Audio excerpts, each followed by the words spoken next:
Hello everyone, I warmly welcome to this lesson. So this is your subject Civic Education, and this lesson is prepared for the students who are in grade 8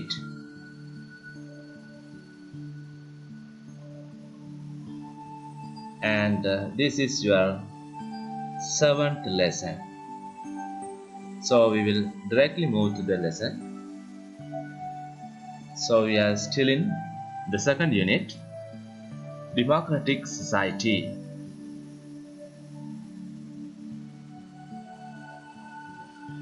In this lesson, we will study about a different topic which is essential in your life. And we have studied about emotions and effects or reactions caused by them in the last class.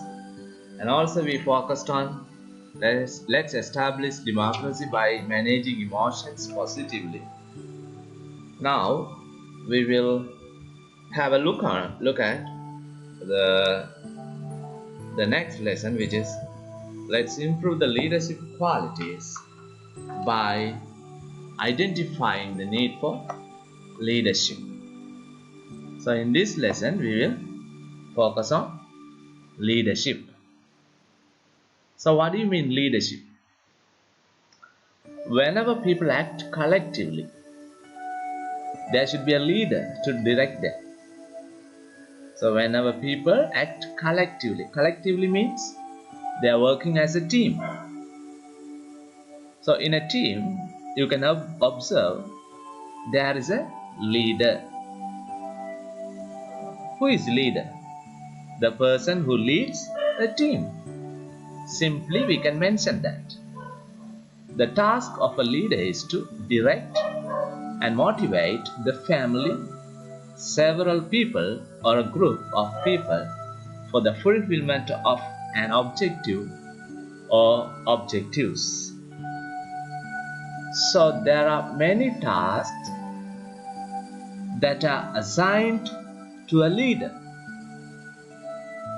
For example, the leader is the person who should direct and motivate the family. Right? For example, in our family, we have leaders. So we will see it in detail.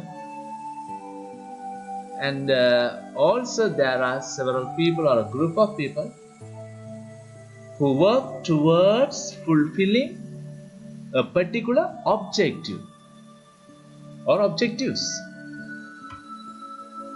So leadership is the process through which people are directed and persuaded to achieve a clear objective. So leadership is the process through which people are directed and persuaded to achieve a clear objective. So leadership is the ability to persuade others. So what does it mean, leadership? It's the ability to persuade others.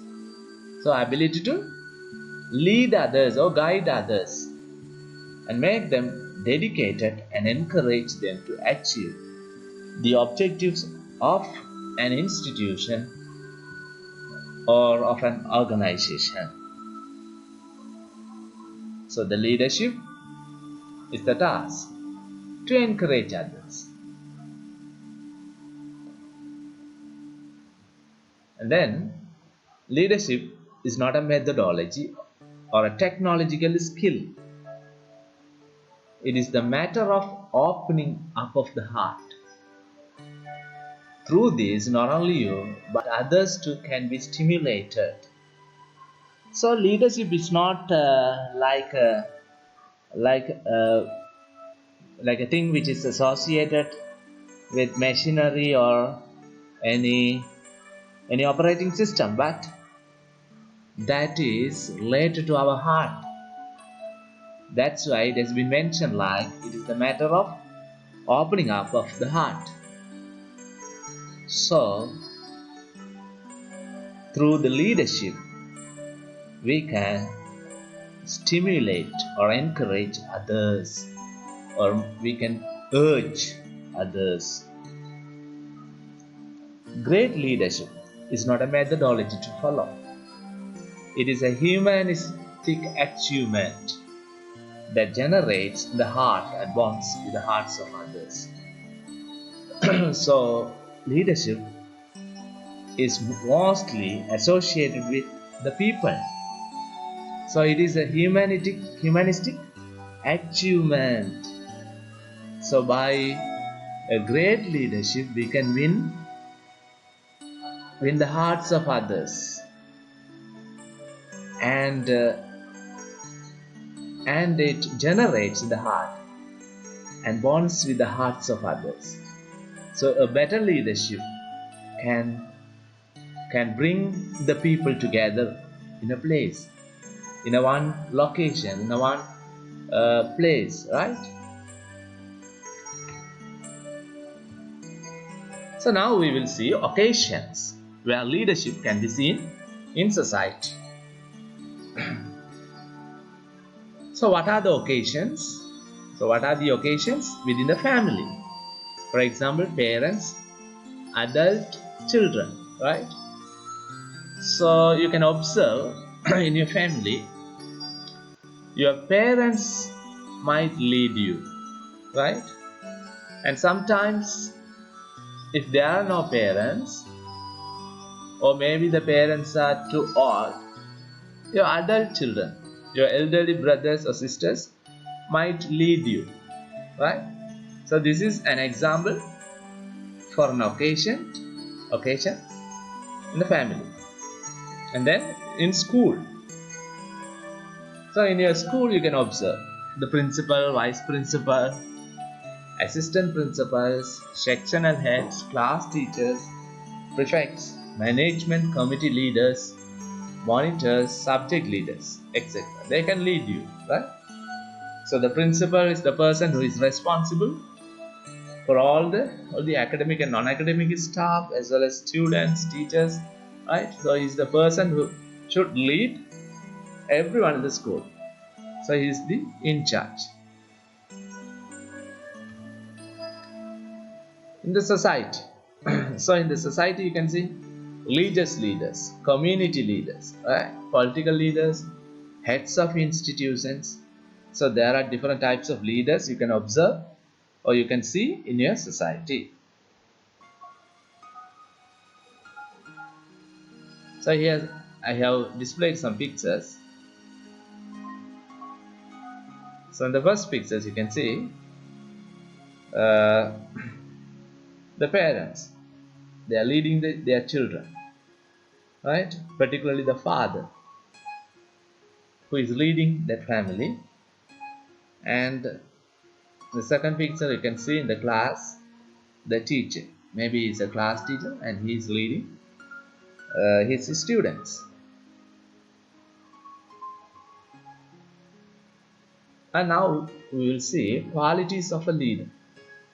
So it can be called as leadership qualities.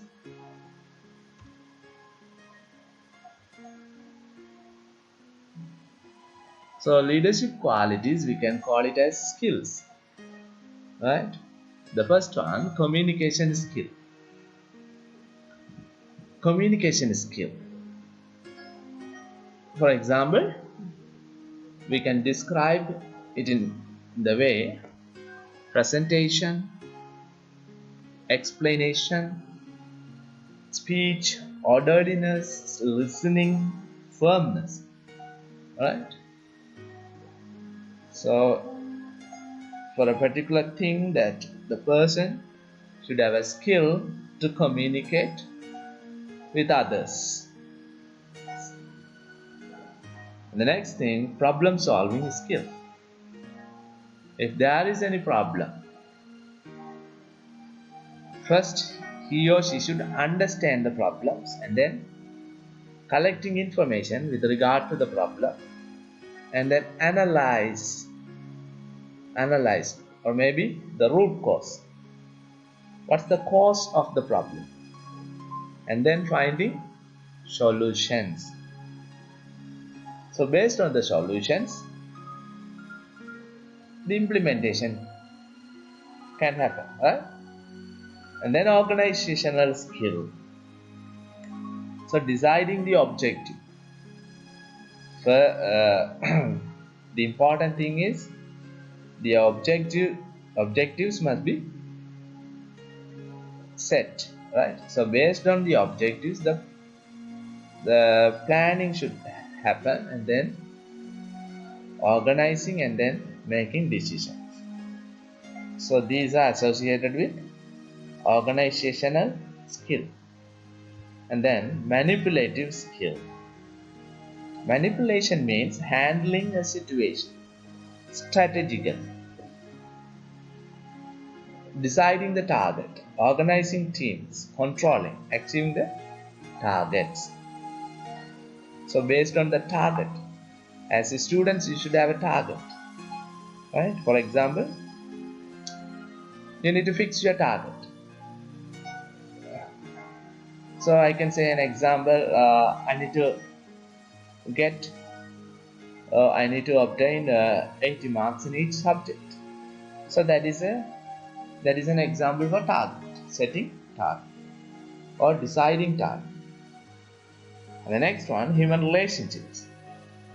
The other important quality of a leader is human relationships. So the human relationships must be ensured. For example, sociability. Sociability means the person who should have a good relationship with others. Attraction. He must be attracted. He or she must be attracted. Ability to keep interrelationships. Maintaining relationships. So the leader should maintain relationships. And finally, affectivity. Affectivity means it is associated with love, right? Friendliness, affability, sensibility, and cheerfulness. Always being happy. Always keep the team or keep the people happy. So these skills, or maybe these qualities, are important for a good leader.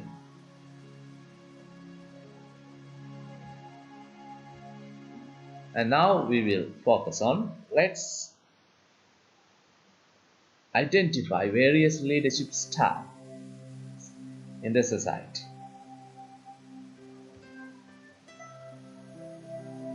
So according to the nature and the activities of the persons who provide leadership to the society, leadership styles differ.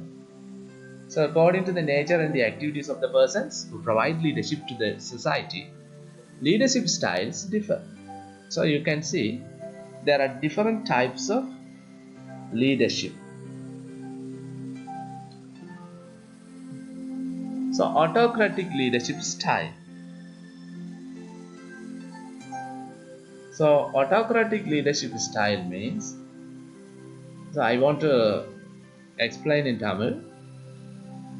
அதாவது leadership என்கின்ற பொழுது தலைமைத்துவம். Autocratic leadership என்று சொன்னால் சர்வாதிகார போக்கிலான தலைமைத்துவத்தினை நாங்கள் இங்கு குறிப்பிடலாம். நான் அக்செப்டன்ஸ் ஆஃப் பப்ளிக் ஒப்பீனியன், அதாவது மற்றவர்களுடைய கருத்துக்களை ஒருபோதும் கேட்க மாட்டார்கள். ரிஃப்யூசல் டு சேஞ்ச், எப்பொழுதும் மாற்றத்தை நிராகரிப்பவர்கள், அதாவது அவர்களுடைய அணிக்குள்ளே ஒரு மாற்றத்தை ஏற்படுத்துவதற்கு விரும்ப மாட்டார்கள். ஆக்ட் வெரி ஸ்ட்ரிக்ட்லி, மிகவும் கடினமாக இருப்பார்கள். டேக் டிசிஷன்ஸ் யுனானிமஸ்லி, அதாவது தன்னிச்சையாக முடிவுகளை எடுப்பவர்களாக காணப்படுவார். த்ரெட்னிங் ஆர் இன்டிமிடியேஷன், அச்சுறுத்துபவர்களாக, விரட்டுபவர்களாக, பயமுறுத்துபவர்களாக இருப்பார். Not allowing to develop capabilities. அதாவது ஒருவருடைய திறமைகளை விருத்தி செய்வதற்கு அவர்கள் அனுமதிக்க மாட்டார். தன்னுடைய அணியில் உள்ளவர்கள் முன்னேறுவதை விரும்ப மாட்டார்கள். இது ஒரு வகையான தலைமைத்துவ பாங்கு, autocratic leadership style. Now we will see corrupted leadership style. இது ஒரு வகையான நலிவுற்ற அல்லது ஊழல் மிகுந்த ஒரு தலைமைத்துவம் என்று சொல்லுது. Misuse of public property. பொது சொத்துக்களை தவறான முறையில் பயன்படுத்துவார்கள். Engaging in fraud, corruption and theft. களவுகள், கொள்ளைகள், ஊழல் போன்றவற்றில் ஈடுபடுவார்கள். Display of wrong precedents. அதாவது பிழையான முன்மாதிரியாக இருப்பார். Disregard for law, rules, regulations, customs and traditions. அதாவது சட்டதிட்டங்கள், ஒழுங்குமுறைகள், மரபுகள், வழக்காறுகள் இவைகளை பின்பற்ற மாட்டார்கள். Greater inclination towards privacy. எப்பொழுதும் தனித்துவமாக, ரகசியமாக இயங்குவார்கள்.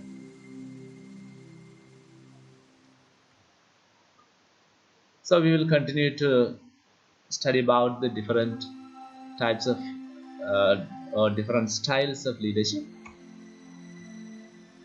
Nominal leadership style. இதை நாங்கள் பெயரளவிலான தலைமைத்துவ பாங்கு என்று சொல்லலாம். Not working to uplift the public welfare. அதாவது பொதுமக்களுடைய நலனை மேம்படுத்துவதற்கு இவர்கள் வேலை செய்ய மாட்டார்கள். Absence of good leadership qualities.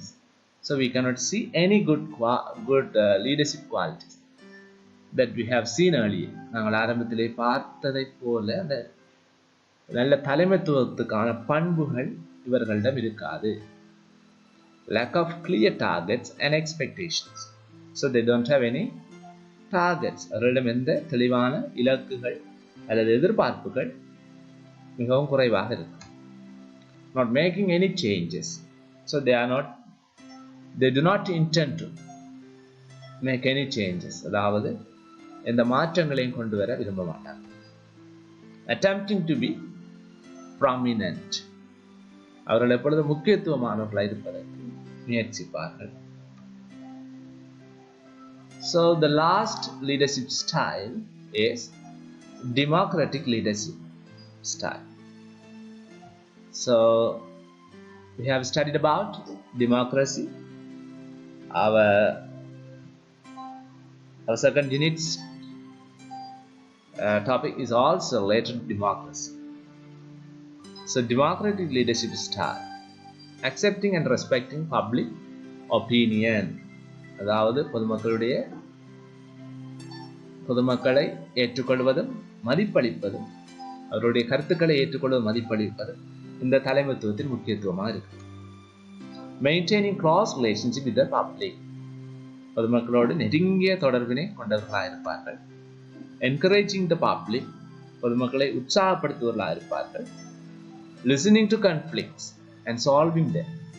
முரண்பாடுகள் தொடர்பாக அதனை உன்னிப்பாக கவனித்து கேட்டு அதனை தீர்ப்பதற்கு இவர்கள் முயல்வார். Providing opportunities to develop the abilities of the public. அதாவது பொதுமக்கள் அவர்கள் முன்னேறுவதற்கான சந்தர்ப்பங்களை வழங்குவார்கள். Appreciating and approving of freedom and equality. So they always emphasize freedom and equality. அதாவது freedom, சுதந்திரத்தையும், equality என்று சொன்னால் சமத்துவம், சுதந்திரத்தையும் சமத்துவத்தையும் இவர்கள் பாராட்டுபவர்களாகவும் அதனை அனுமதிப்பவர்களாக காணப்படுவார்கள். So under the topic of leadership styles, we have studied about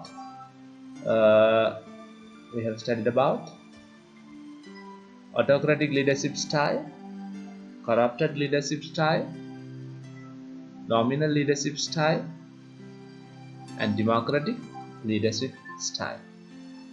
So out of the four different leadership styles, which leadership style is appreciated or accepted in a society?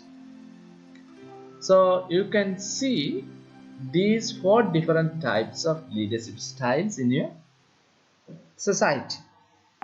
So which type of leadership style could be appreciated or could be accepted in a society? So why does society need leaders? Now we will see. Why does society need leaders? அதாவது எங்களுடைய சமூகத்துக்கு ஏன் தலைவர்கள் தேவை? There are many reasons to be a leader. Some of them are given below. First one, to develop organizations, institutions, and a state with a correct vision. So we have different types of organizations, institutions, and a state that are functioning in our society. For example, our school, hospital, divisional secretariat, right? So there are different types of organizations. So there should be a leader. The leader has a responsibility to develop, to set goals and direct towards achieving the goals. So if there are leaders, they will work towards achieving the goals. To plan properly, the planning should be done properly. If there is no plan, so the work will not be done. To face challenges and objections. So when we do any task, we might face challenges and objections. So as a leader, he or she should have skills to face or overcome the challenges and objections. To overcome challenges and objections democratically. So in a peaceful manner or in an acceptable manner, the challenges and objections should be overcome, right? To have followers attached, right? To have followers attached. So if there are leaders, there will be followers. To encourage followers. So the leaders have the responsibility to encourage followers. To distribute and utilize resources properly. So the leaders can allocate the resources, and they only can ensure that the resources are utilized properly. To resolve and minimize conflicts. So the leaders can resolve and minimize conflicts. So these are about the reasons that indicate for the need of leaders. Now we move to the questions.